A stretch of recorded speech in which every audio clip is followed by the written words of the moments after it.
yakin kepada Allah ini nggak bisa sekaligus, bertahap. Bahkan bisa dibilang ini kayak proyek seumur hidup kita ya. Karena iman kita yang belum sempurna aja udah yazidu wa yanqus. Yazid mungkin cuma 1%, yanqusnya 50% gitu ya. Padahal iman baru 30%, jadi minus. Giliran ada masalah kayak nyalah-nyalahin Allah, meragukan kebesaran Allah, mulai mempertanyakan ketentuan Allah, sehingga kita cas lagi seminggu sekali, ngecas. Mudah-mudahan charging iman di dalam tongkrongan kita ini jadi fast charging, jadi cepat naikin iman kita kepada Allah. Karena memang akad kita dengan Allah itu adanya di sini.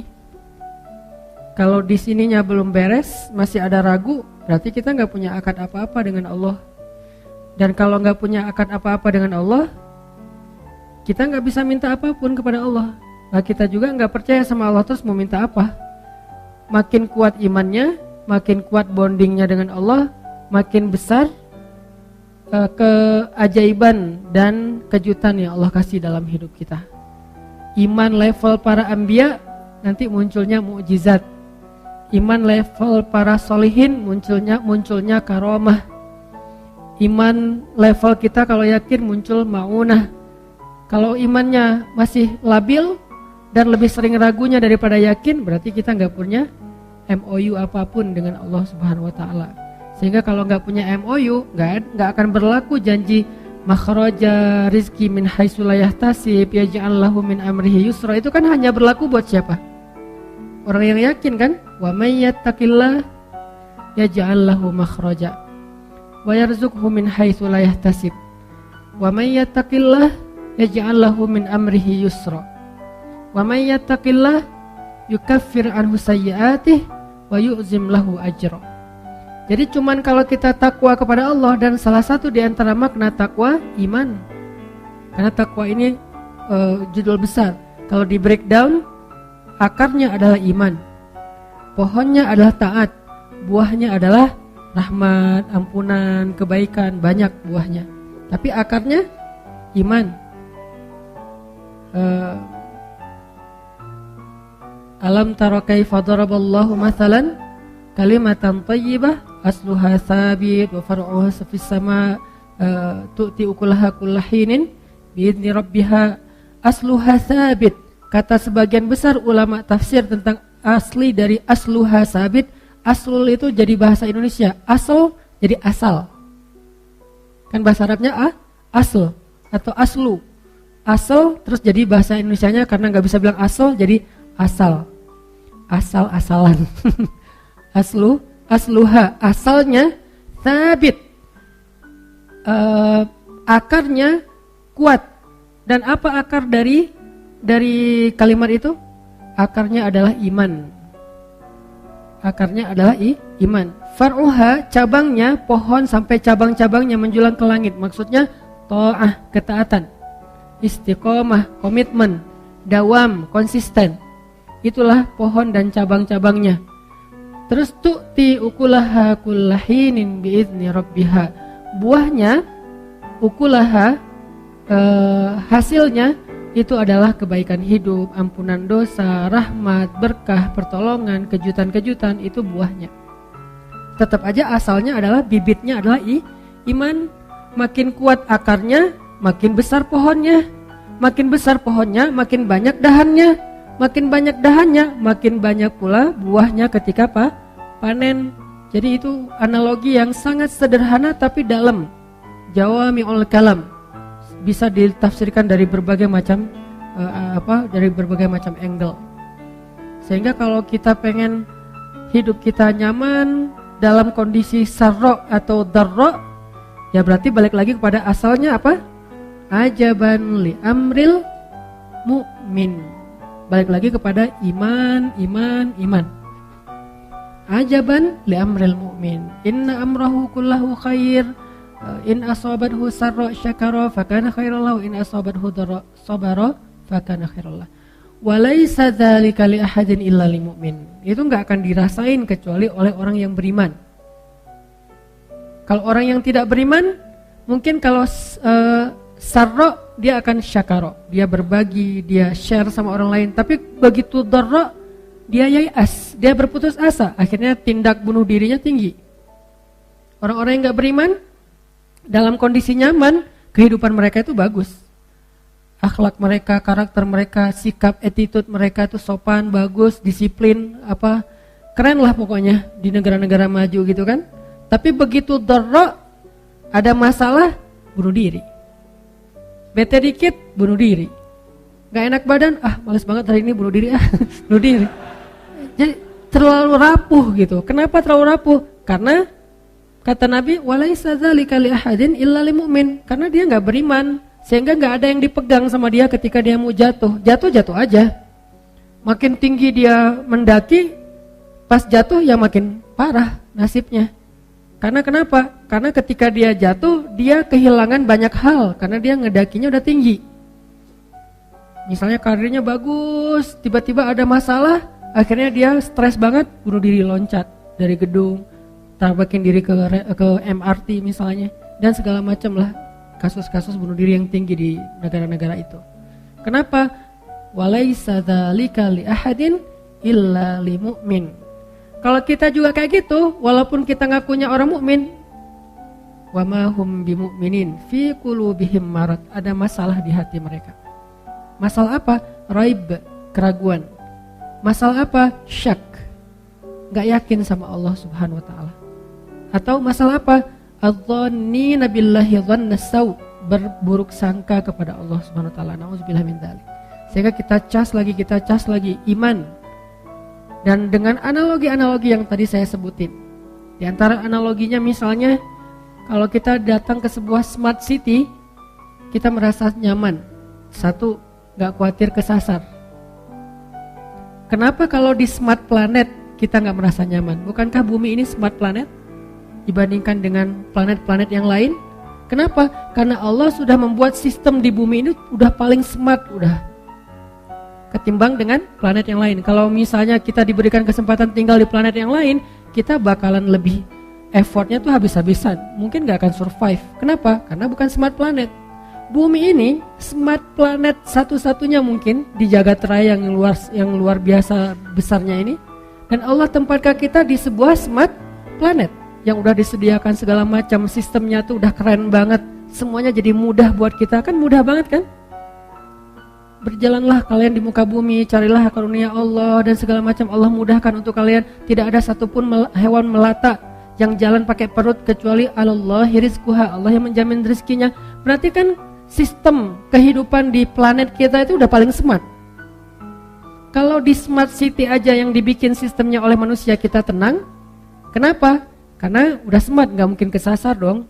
Petunjuknya tuh kadang-kadang kita bisa, kalau kita pakai SIM internasional, kita bisa nyetir tanpa merasa khawatir kesasar karena petunjuk arah lalu lintasnya itu udah jelas banget. Nyetir aja sendiri di luar negeri. Yang penting SIM-nya SIM internasional, misalnya di beberapa negara yang masih menggunakan SIM internasional. Jalan, kenapa kok nggak khawatir kesasar? Pertama udah ada smartphone. Kedua tinggalnya di smart city. Ketiga orang yang ada di sana semuanya smart citizen. Yang kalau kita nanya mereka ngejelasin dengan baik, dengan senyum, dengan ramah, humble. Smartphone, smart city, smart citizen, smart car lagi kadang. Di situ udah ada. Gak usah pakai smartphone, kalau habis baterai udah ada di situ juga Google Map-nya. Dan mobilnya juga udah disetting, gak boleh lebih dari 80 km per jam. Kalau kecepatan dia pasti akan stabil sendiri. Udah smart semuanya kan, nyaman ya. Jalan kemana-mana, makan segala macam, udah ada petunjuknya. Allah menempatkan kita di smart planet dengan bahasa apa? Alam yajidka yatiman fa'awah wa wajadaka dhallan fahada wa wajadaka ailan fa'aghna. Bukankah Allah mendapatimu dalam keadaan sendiri? Sendiri ini jangan selalu diterjemahin itu ya. Sendiri di sini artinya nggak punya teman atau mungkin nggak punya kenalan. Alam yajidka yatiman, sendiri banget. Fa'awah, Allah datangkan keluarga. Dan keluarga di sini bukan cuma status, tapi dengan ikatan kasih sayangnya. Tiba-tiba ada seseorang yang paling mencintai kita lebih daripada dirinya. Siapa? Ibu. Allah utus ibu untuk kita. Allah utus ayah untuk kita. Allah utus keluarga untuk kita. Allah utus pasangan untuk kita. Bertahap. Pertama ibu dulu. Kemudian ayah. Kemudian sahabat dari geng SD atau TK, SD, SMP, SMA, kan itu geng kita banget tuh. Yang sama kita tuh udah akrab banget, baik banget, setia banget. Kadang-kadang ribut sedikit tapi kesetiaannya luar biasa. Kadang-kadang mereka berkorban untuk kita. Fa'awa. Dan nanti lebih keren lagi dikasih pasangan halal. Fa'awa. Bukankah Allah yang mendatangkan mereka satu persatu? Bahkan kadang-kadang cara-cara Allah mendatangkan itu ajaib banget. Cerita-cerita orang yang ketemu dengan jodohnya, dengan pasangan halalnya kan luar biasa ya. Fa'awa, lalu didatangkan anak. Sehingga apa? Ketika kita tua, anak kita yang akan merawat kita. Ketika kita masih kecil, ibu kita yang merawat kita. Jadi tetap aja ada fa'awa, fa'awa, fa'awa di awal, fa'awa di tengah, fa'awa di akhir. Terus saja kayak gitu. Jadi kalau kita benar-benar berakad dengan Allah kayak gitu teman-teman, kayak fairnya kita berakad dengan manusia, apa sih masalah hidup kita? Baru berlaku aja li amril mu'min. Orang mukmin itu seru hidupnya tuh, santai, woles, gak ada masalah. Ada masalah? Ya Allah, ada masalah nih. Gimana dong ya Allah, bantuin dong. Langsung ditolong sama Allah. Tapi kita ngomong ke Allah tuh dengan ragu sih masalahnya. Ibarat kartu ATM, udah banyak baret-baretnya, jadi kita gesek, Pak ini nggak berlaku, oh ya udah ganti lagi yang lain, ganti lagi sampai satu kotak kartu nggak ada yang berlaku. Soalnya bukan kartu ATM yang kita kasih, kartu Game Master, nggak akan keluar duit. Jadi iman kita tuh masih belum ATM, belum ada saldonya. Kartu sih, tapi bukan saldo isinya, cuman untuk bisa main doang. Jadi coba kita bangun istafti qalbak, tanya ke hati kita masing-masing. Dan itu yang dikuatin.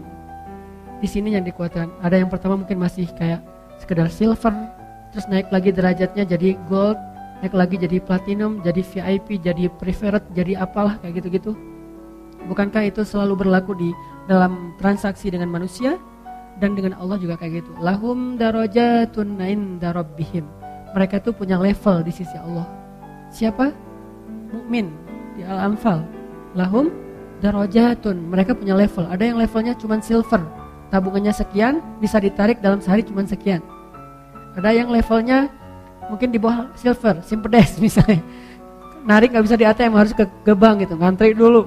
Ada yang di atasnya yang gold, bisa ditarik 100 juta sehari. Ada yang di atasnya yang mungkin platinum, bisa ditarik sekian ratus juta sehari. Ada yang levelnya udah preferred atau VIP banget, yang kalau kita datang ke bank itu dia nggak perlu ngantri, langsung masuk ke atas, ketemu dengan customer service-nya, disediain makanan, minuman, kita ngobrol seperti teman, terus dimudahin semua urusan kita. Lahum darajatun, mereka bertingkat-tingkat di sisi Allah, berlevel-level. Dan level itu ditentukannya di sini. Bukan berapa, tapi apa yang kita rasain dalam hati kita. Dan kita bisa ngukur diri kita sendiri deh, dari hal-hal kecil dulu. Tenang gak kalau ada masalah? Udah serahin aja sama Allah, serahin aja sama Allah. Segitu. Dan dimulai dari hal-hal kecil, bismillah ketika kita jalan. Kalau kehilangan sesuatu, wah mau diganti sama Allah dengan yang lebih baik. Wah kesempatan nih, Allahumma ajurni fi musibati wa khluf li khairan minha. Allah sayang banget sama hamba kayak gini. Pas dapat musibah, langsung connect lagi dengan Allah, langsung nge-mention Allah. Kan kayak kita kalau di Instagram tuh ada masalah mention pemerintah gitu kan ya. Mention Pemkot, Pemprov, Presiden, mention at Pak Jokowi misalnya, at Pak Gubernur, at Pak Wali Kota, kan suka gitu kan. Kenapa enggak add Allah dalam bahasa Instagramnya? Kenapa kita enggak nge-mention Allah aja? Ada masalah dikit, ya Allah ada masalah nih dikit, Allah langsung bantu. Seringan itu. Dan Allah tuh enggak pernah, maaf ya lama nih slow respon soalnya DM-nya numpuk, enggak ada. Emangnya manusia DM-nya numpuk? Manusia yang WA-nya tuh udah banyak banget sampai ribuan sampai enggak kebaca. Enggak, ringan buat Allah. Kullu yaumin huwa fi sya'an. Setiap hari Allah tuh sibuk ngurus kita, walakin wala yauduhu hifdzuhuma, tapi enggak capek, enggak kewalahan. Coba gabung-gabung deh ayat-ayat ini karena sifat dari Al-Qur'an kan saling menjelaskan kan. Kullu yaumin huwa fi sya'an. Setiap hari Allah sibuk, tapi apakah Allah tersibukkan, repot? Enggak. Kata Allah, wala yauduhu hifdzuhuma. Allah enggak pernah repot, enggak pernah kewalahan menjaga, memelihara langit dan bumi. Simple hidup kita tuh kalau kita believe, trust, keep the faith kepada Allah Subhanahu wa Ta'ala.